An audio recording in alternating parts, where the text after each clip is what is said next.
Olamlarga rahmat payg'ambar sadaqa berish haqida. Ular holatdagi kasallik to'shagida yotgan Sa'd ibn Abu Waqqos radhiyallohu anhu molining barcha qismini sadaqa qilish qaroriga keldi. Rasululloh sallallohu alayhi vasallam unga qanday munosabatda bo'ldilar? Omir ibn Sa'd otasi Sa'd ibn Abu Waqqos radhiyallohu anhudan rivoyat qilinadi.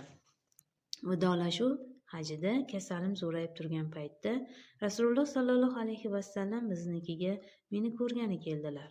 Shunda men ko'rib turganingizdek ahvolga tushib qoldim. Men boy odamman. Birgina qizimdan boshqa merosxo'rim yo'q. Molimning 3/2 qismini sadaqa qilayinmi dedim. Yo'q dedilar. Teng yarmini-chi? Yo'q dedilar. 3/1 ham ko'p.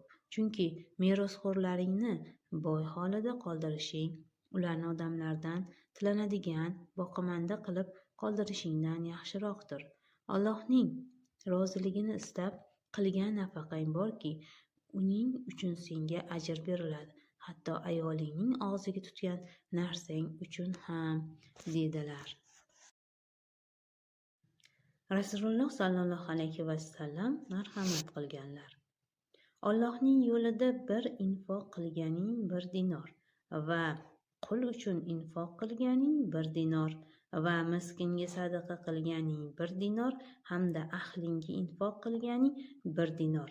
Ularning eng ajri ulug'i ahlingga qilgan infoqingdir. Abdulloh ibn Mas'ud raziyallohu anhuning ayoli Zaynab raziyallohu anhu sadaqa borasida ajoyib bir savol so'rab Nabiy sallallohu alayhi vasallam huzurlariga keladi. Ey Allohning nabiysi, albatta siz bugun sadaqaga buyurdingiz.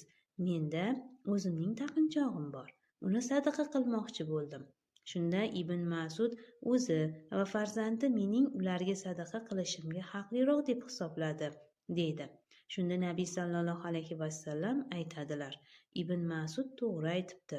Ering va bolang sening ularga sadaqa qilishingga haqliroq bo'lganlardir. Abdulloh ibn Mas'ud raziyallohu anhu faqir, xotini esa boy edi. Odamlar urfida u eriga sadaqa yo'li bilan emas, mol bilan yordam berishi mumkin. Lekin Rasululloh sallallohu alayhi vasallam bu yerda xotinning eriga sadaqa berishiga e'tibor qaratdilar.